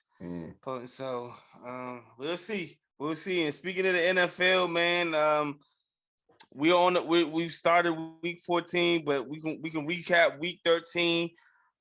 We don't do the whole week 13 because some teams aren't worthy of being recapped. Ain't even worth talking about. Yeah, so I'm gonna ask you, Mar. Was there any games or game that you want to recap that caught your attention, caught your eye? We see you got the Kansas City hat on, and we know who they played last week. Was that the low blow right there? Yeah, Shots fired. Man, it's okay. Yeah. The fire got put out by Joe Cool and them cats. But I was actually looking at the Dolphins and 49ers game. And the reason why I'm looking at that is because you look at Tua, who's been having a phenomenal year, been doing this thing, and he's made I've doubted Tua, and they finally got the pieces around him, and you see him flourishing. He went up against a good defense, and he got humble. So is Tua going to be able to get over that hurdle deeper into the season? Because they're going to make the playoffs. Dolphins going to make the playoffs. But you're in a tough conference in the AFC. You're talking about Chiefs, Bengals, Bills, Titans are tough. No, we're not. No. Y'all physical though. Y'all physical. No. But I'll get to them later. But go ahead. But you could throw the Jets in there, and that could be possible. Physical, tough team to play. And I want to see if Tua can get past that hurdle and make 100% believer out of me, because I'm still waiting, because I'm like, yo, this dude is one bad hit to the head to just season done. So it's like, come on, Tua, make a believer out of me. I'm starting to drink the Kool-Aid, the Tua Kool-Aid. Don't make a fool out of me. So I was definitely looking at that matchup for sure. Gotcha. I still like Tua the rest of the season too. And he was saying people looked at the film of this or whatever, and like he had people wide open. Tua just didn't hit him. So I think he's gonna hit him. Because this could have been a Super Bowl matchup right here, in all honesty. But I don't mean to cut you off, G, but let's not forget Tua was missing 2 of his offensive linemen too. True. So he was missing Armstead and he was missing another guy. So and you can't miss nobody on that front line against them, the 49ers. Oh no. 49ers defense legit. Oh, yeah. Legit. So, but my bad, G. Go ahead with your synopsis on Tua. Yeah, I was just saying he's having a great season. I mean, he's having MVP numbers type thing. He's up there. He's up there. Yeah, he's up there, and I was excited about. I mean, he started the game off with a fucking touchdown off the break, I was right off the break. I was like, okay, Tua, that's what we doing today. And then after that, he just kind of like, I don't know what happened. But I don't know if the defensive line got to him, but they got another matchup coming up this weekend against the Chargers, which he's got another opportunity to prove himself. That was a game that I was pretty I was interested in watching too, or that I did watch, and I also said myself that was a potential Super Bowl matchup. Didn't know Jimmy G was gonna get knocked out of it, and Brock Purdy was gonna be leading the way. 49ers flexed on that one. With the quarterback going down and still doing that, that's a little flex. Yeah. But they didn't, like y'all said, he didn't have to really do too much. I mean, all he had to do was don't fuck it up. Make sure he didn't turn the ball over. Yeah, like number one thing as a quarterback, don't fuck it up. Yeah, so you got any other games, Mar, that caught your attention before I go ahead? I know what game caught G attention. I know G.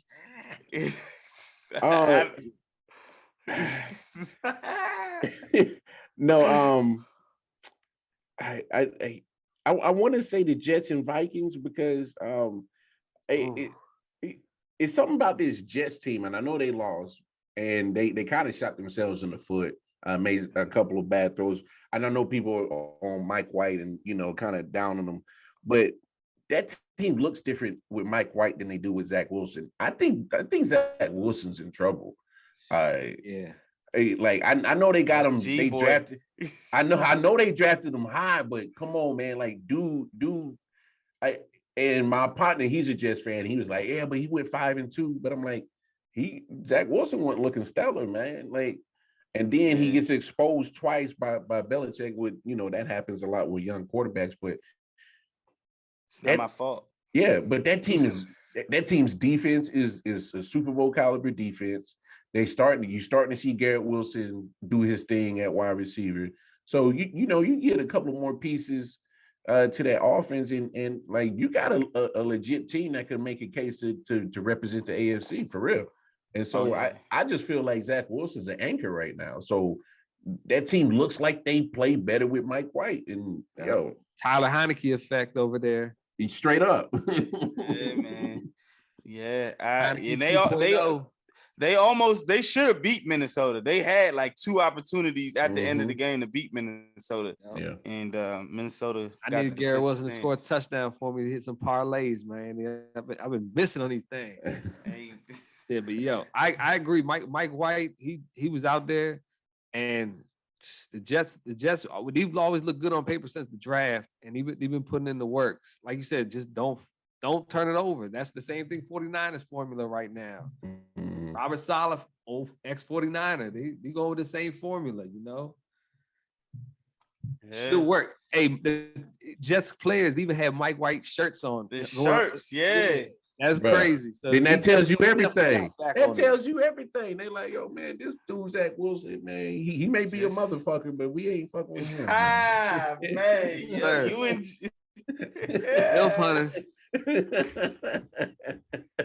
Oh man, that's hilarious. Yeah, buddy. So I don't know, man. What about you, G? What games from week 13 caught your attention? I mean, those joints stood out definitely.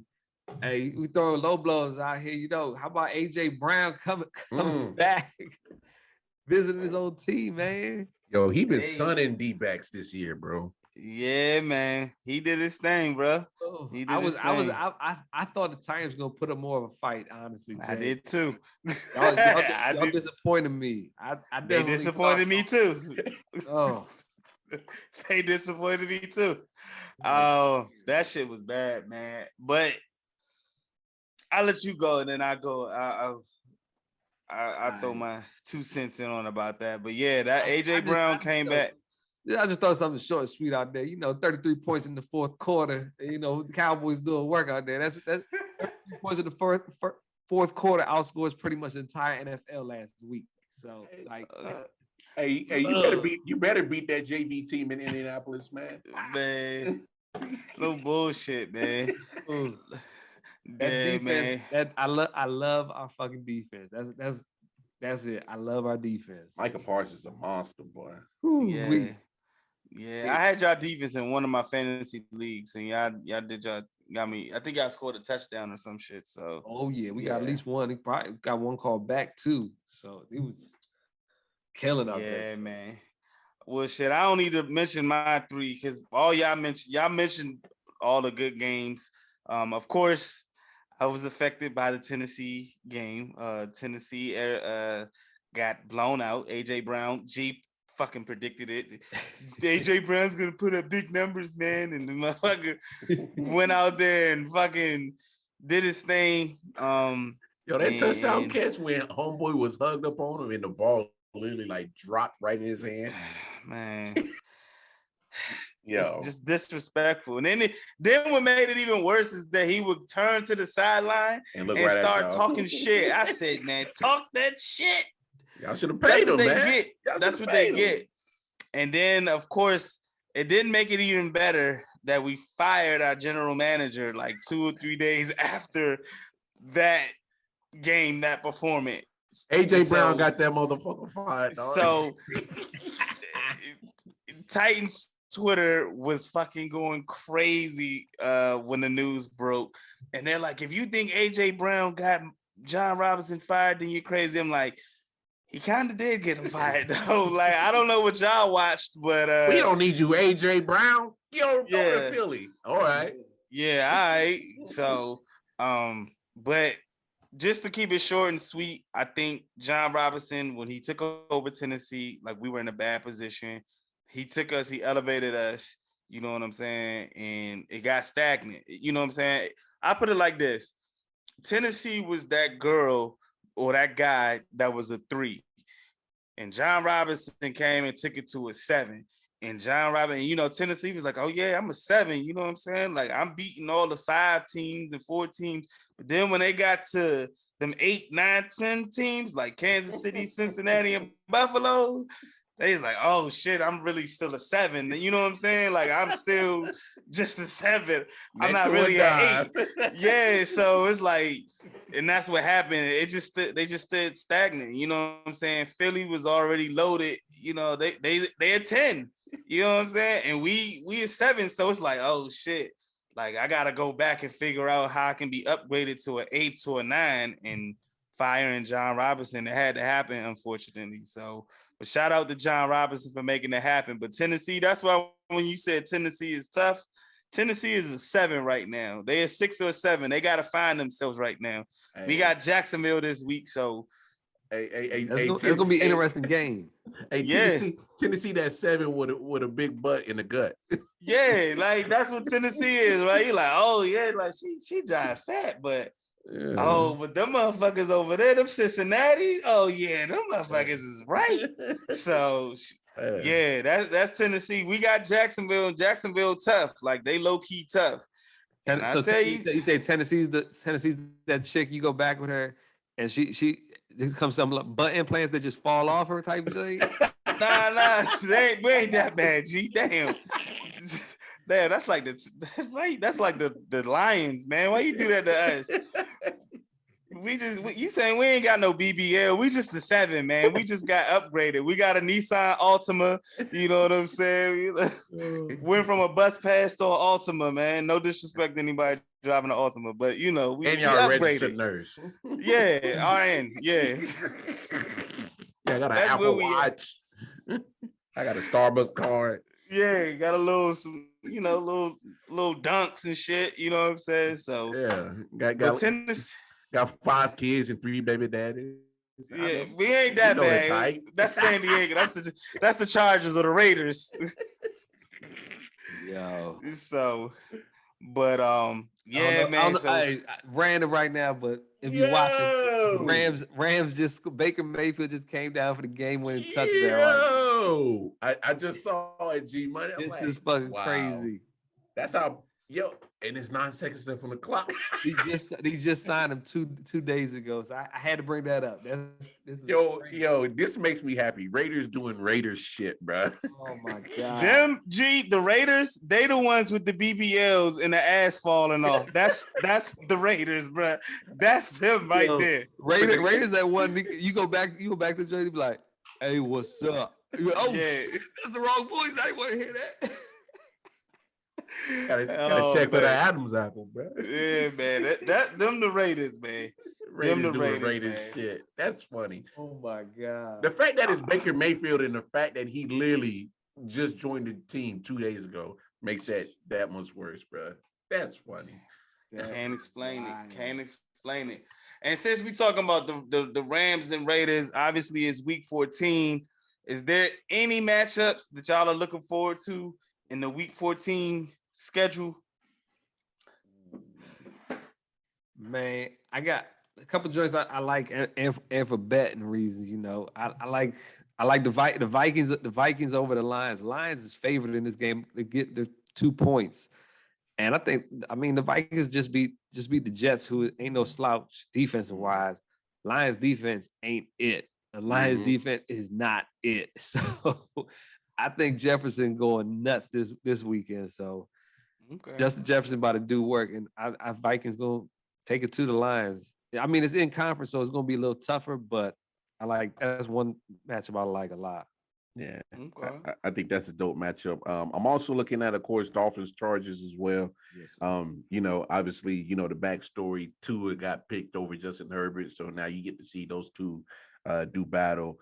Of course, Ravens and Steelers is always, a dog fight. So that's always going to be entertaining.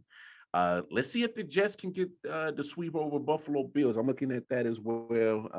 Josh Allen favored by 10. Boy, I when I saw that line come out, I was like, "You sure?" Like, damn, that's a lot of disrespect to the disrespectful as fuck. Like, damn, like you saying the Jets ain't shit. Like, damn, like, come on now. You ain't been watching what I've been watching with the Jets. Okay. It could be a trap though for them points. Vegas trying to recoup money on that one. Hey, take that Buffalo -10 if you want to. Shit, they got the Cowboys favored by 17.5. Yeah, I saw that 18 even. Like I ain't staying away from that. That's an NFL team. That's crazy. That is an NFL team. That is a professional team. That ain't Tennessee Chattanooga. Nah, man. Like Baker Mayfield just headbutt dude with his head on the dude's helmet on live oh TV. my God. Like this dude is amped up. The coaches just gave him to look like what the We're gonna see progressive commercials after tonight. Back in stock. Yeah. Jeez, man. Also, I'm looking at the like, Eagles and Giants too. Oh yeah, that's gonna be a good one. Yeah. Okay. All right. Shit. I like the Chargers and the Dolphins. Yeah. Of course. That's the one that catches my eye. Who do you think's winning that one? Man. Of course, I'm trying to figure out who the Chargers are, man. I actually think the Dolphins will win it, man. The Chargers, I don't know who they are, man. Like 1 week they show up, they show out, then the next week they mediocre. And it's like, I think their defense is like the Lions. Yeah, I think Tua is gonna flame them. I think he's gonna come out, he's gonna let it fly on them, and they're gonna win. I think they're gonna win by at least a touchdown or more. I think the Lions are gonna beat the Vikings. I think that's gonna be the upset. Okay. I got the Lions beating the Vikings. The Browns and Bengals, I think is gonna be interesting because Deshaun Watson is back. And Cincinnati is hot. You know what I'm saying? So I'm trying to see if Deshaun Watson, if he's gonna. I was real disappointed in them against Houston. They better put some WD-40 on Deshaun Watson's rusty ass. That boy. But I expected that from Deshaun Watson. He ain't played in 2 years. Almost 2 years. I feel you.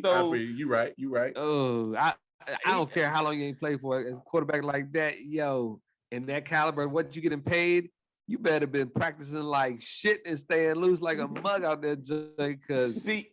What they messed up, they messed up because they kept dropping him back and passing. They should have been giving Nick Chubb the ball and letting him run. That's the worst rushing defense in the league, and you dropping Deshaun Watson back. Right. Dumbass offensive coordinator move, whatever. Right. But I'm interested to see if he's going to challenge Joe Burrow and make that a game, because I need to see Cincinnati lose. I don't like Cincinnati. They beat us too. They good. I like them motherfuckers, but Joe Burrow, motherfucker. Hey, nah. That's Ryan Tannehill's fault. That boy just started hitting. That was last year, but this year they beat us again. So that's yeah. But I like Cincinnati though. They good though. They got a nice mom over there. So that's really about it for me as far as the games that I'm looking forward to. I think the Eagles will smack the Giants. Yeah, man. That shit ain't. That shit ain't too like. I don't think that's. I mean, I think the Giants they're decent, right? Like. If Philly gets up by 14, I don't see the Giants being able to come back. Like they got to be neck and neck with them, and I don't think it's going to be neck and neck. I think by the third quarter, it's going to be wide open. So, yeah, we'll see. Another matchup I want to see too. See what Tom Brady and the Bucks talking about now. You know, he got a new girlfriend and stuff. Life's turning around. Tom need to go ahead and Tom need to sit his ass down after this year. Ain't nobody trying to see that motherfucker throw the ball no more, man. Hey, mark my words. Mark my words. Tom Brady is gonna play one more year, but it won't be in Tampa Bay. Go sit down. Will he play in another Super Bowl? No. Yeah, he is. Because you're gonna go to San Francisco. For San Francisco. Hey, the stars are aligning for that right now. He gonna go to San Francisco. Stars are aligning. No, because literally all the crumbs is right there to make the case that he's gonna go to San Francisco. It's all there. So what they gonna do with Trey Lance? He gonna be the backup? He gonna sit and learn from the GOAT. Yeah. Hey, if you're a quarterback, you go to Colorado and learn from Prime.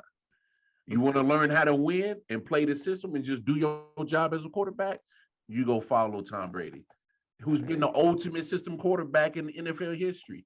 It got him 7 rings, being a system quarterback. Tom, go sit your ass down, hey, I'm telling you, because they're not going to get rid of Trey Lance. They gave up too much. Right. Got to them high. So they was like, all right, so you can either learn from Jimmy G or learn from Tom Brady. Yeah. Well, can't you? Well, nah, never mind. I'm not gonna say that. Well, you're learning from his protege, right? Yeah, I was gonna say that. Hey, but Tom stay healthy though, and Tom wins. And Tom wins Super Bowls. Yeah, you can learn how to stay healthy because Tom got a regimen. Hey, give Tom Brady, George Kittle. Give Tom Brady Christian McCaffrey. Give Tom Brady Brandon Ayuk, and give Tom Brady Deebo Samuel, and give Tom Brady that defense. And the line to protect them too a little bit. Well, he had most all of that in Tampa. He just didn't have them names. He didn't have the running backs, but he had Mike Evans, Chris Godwin, and Antonio Brown. And did what? And he won. He did. He'll turn around and do the same thing in San Francisco. And he had that defense. Yep. He'll turn around and do the same thing in San Francisco. It's the same formula. Yeah. Stacked everywhere. All you got to do is just come in and just beat Tom Brady. Do your dink and dunk. Let your playmakers make plays. To me, I think the writing's on the wall. That's the best team for him. Okay. All right. Shit. Well, y'all heard that shit first. Y'all heard that first. We gonna see how that play out. And put that shit on a goddamn bet. All right. Hey. Well, shit, since you said that, hey, do you play fantasy football? Hell yeah, and I'm about to quit because damn it, boy. It's been a rough season. It's been rough. It's been rough for me, dog. So next year we got to get you in our league. G is the general manager over here. I'm trying to convince G to get the tight end position out of the league because the tight ends all fucking suck. Hey, I caught that piece that you said, and I agree with you 100%. If you don't got Travis Kelce, George Kittle, or Mark Andrews, you ain't eating at the tight end slot, bro. At all. You're just not.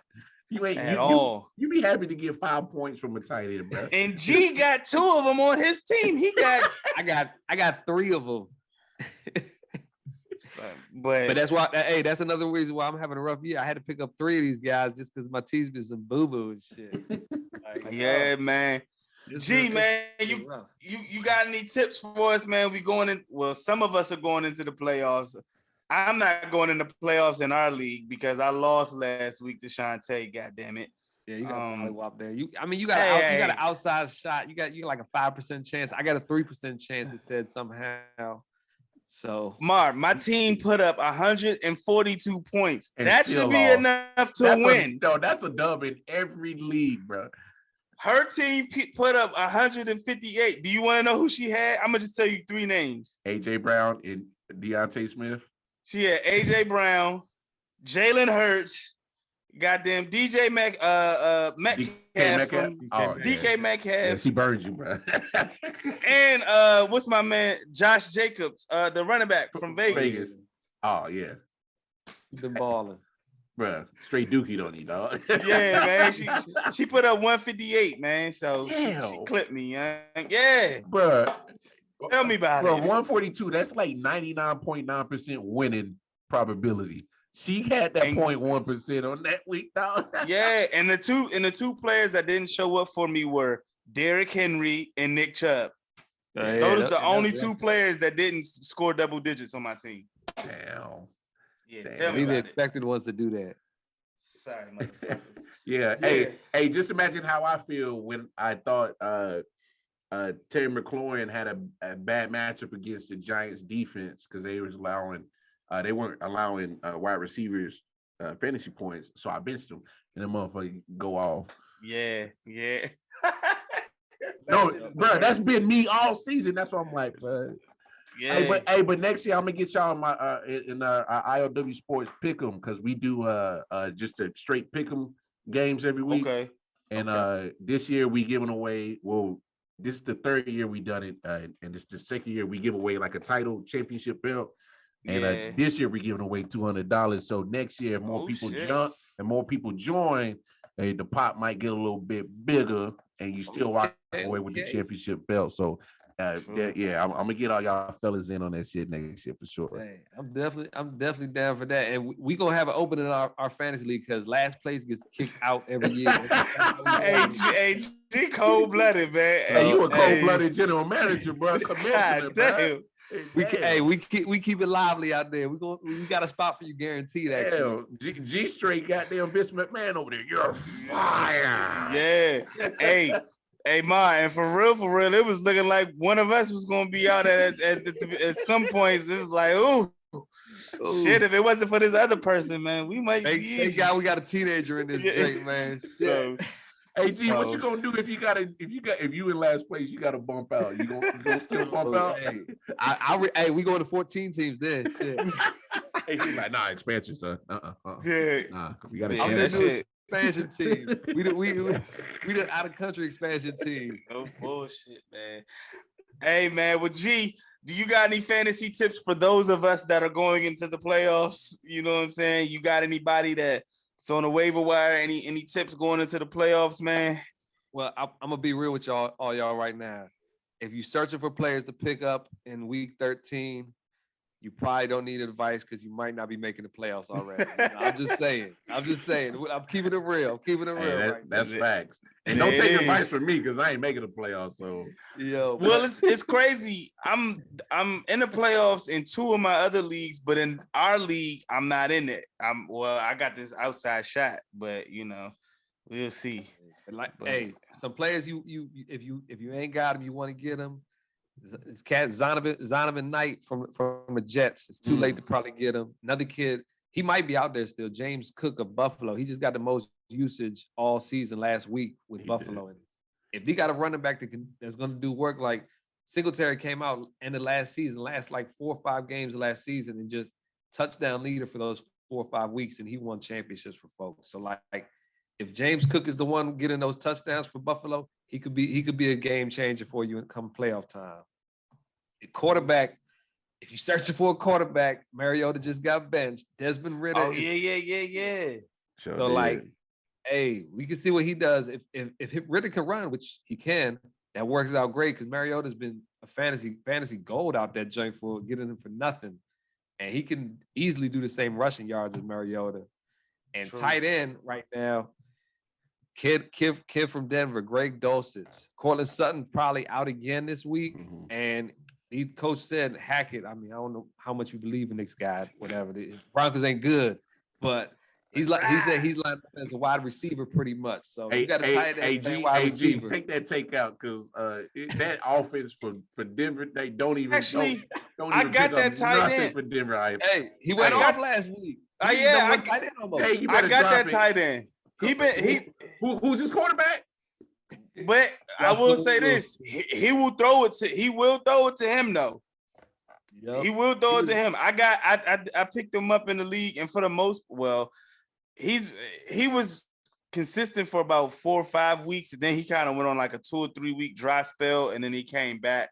He put up numbers, but yeah, I'm with you. Anybody else on that offense? Trash. God, I got too many of them cats on that offense, and that's why my team is some poop. Yeah, that's a bad move right there. Man, Russell Wilson's stealing money, dog. God, yeah, buddy. Well, man, hey, he ain't trying to pay Lamar. That's the problem, Russell Wilson people. Hey, man, shit, they got a lot of problems over there in Denver. So I don't know, man. We're gonna see what Denver do, man, next year. They gonna have to. I don't know. They gave up 3 first-round picks for him, bro. Like they gonna ride with him next year. I promise you that. They ain't got no choice. No choice. No choice. That dead cap hit too hard, dog. That's $107 million of dead money. You just can't do nothing with. And ain't no. You can't move him. You stuck with this dude for at least the next 4 years. I love it. He got a good defense. If he could get that same formula, if he could get that same formula. Hey, they need the 2000 Ravens defense. They're gonna have to score, bro. Yeah. They're gonna have to be turnover machines and touchdown machines. Yeah, man. Hey, man. Well, wild card, Mar. We appreciate you coming through on the show, man. No doubt. You definitely more than welcome to come back and kick it with me and G, man. Yes, sir. G, was there anything you forgot? Man. Yeah, man, most definitely, man. Anytime you want to come through, if you just want to, get your shit off, man. Just let us know, bro.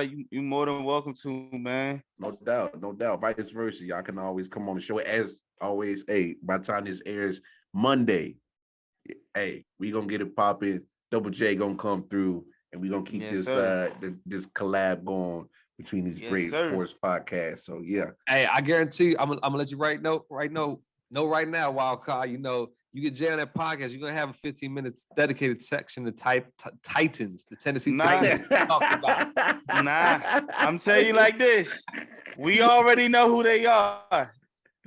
They sevens. They sevens. Big butt, big gut. Yeah, we know who he is. They sevens. We know who they are. Yeah, they big booty Judy. They the butter. Everything butter face. They sevens, man. Now we got a cute little face, but we got a little onion butt. You know what I'm saying? G money. Hey, that's the 7 that you know. Hey, we don't go outside and be seen together. I slide through though. It's dark in the room. We good. Yeah. We Netflix and chilling. Baby, why y'all always take me to dark places, man? Yeah. That's Tennessee, baby. We sevens. The light hurt my eyes. Man, we sevens, man. Hey, man, tell them where they can find you at. Tell them where they can find the show at. Tell them no doubt. Sports group, man. Let them know. Yeah, y'all can always catch me every Monday and Thursdays, 4 p.m. Eastern Standard Time on IOW Sports Network on YouTube, Facebook, and Instagram. You can always follow us on Twitter as well, IOW Sports 1. And again, shout out to my man's Double J over here, G Money, man, the ManCave Sports Show, man. I'm glad y'all had me on here because this is a collaboration in the works for a minute. So I'm glad we finally got this shit popping, man. It was a great time, man. I was, man, I can't even cap, man. I was at work today. I was like, oh man, I'm about to chop it up with the fellas today. Man. I was like, it's Thursday. I'm like, yeah. Right. Yeah, man. It was definitely fun out here. That's for sure. Tell Mel, man, hey, he more than welcome to come through too, man. He's a Michigan man too. So y'all gonna hit it off on Monday, man. Y'all gonna hit it off on Monday for sure. Yeah. I tell him, man, but he always shaking and baking, man. So it's hard to catch him when we ain't filming though. But yeah, I let him know though. Okay. Hey, G Money. Won't you tell them where they can find you at, bro? That's where you find me on Twitter at G Money Caveman. You know, I'm on there talking all about them. Try to get a cowboy talking every once in a while. You know, you got to get it in. You got to sneak it in there, man. You don't try. That motherfucker be talking like shit. Motherfucker don't try. Because here talk about me. We talk about Cowboys all day. I learned from the best. What can I say, Jay? You know, hey, man. I ain't mad at it. We the boys. Yeah, man. We sevens. We them sevens. So, hey, man. I'm Jay Jones. Y'all can find me on social media, TikTok, IG, Twitter, Facebook, man. Y'all can find us, Thee ManCave Sports Group on Facebook, man. Again, y'all can find 613 Faye on YouTube, 613 Faye on Facebook, 613 Faye on Twitter, and 613 Faye DMV on IG. Hit us up. Hit that like, share, subscribe on YouTube. Y'all also, for all wrestling content, make sure y'all check out our brothers in the Four Corners of Wrestling podcast. Y'all check them out as well. They drop on Sundays. But until then, we're going to shut the door on y'all ass. We see y'all next week. Holla at y'all. Baker Mayfield.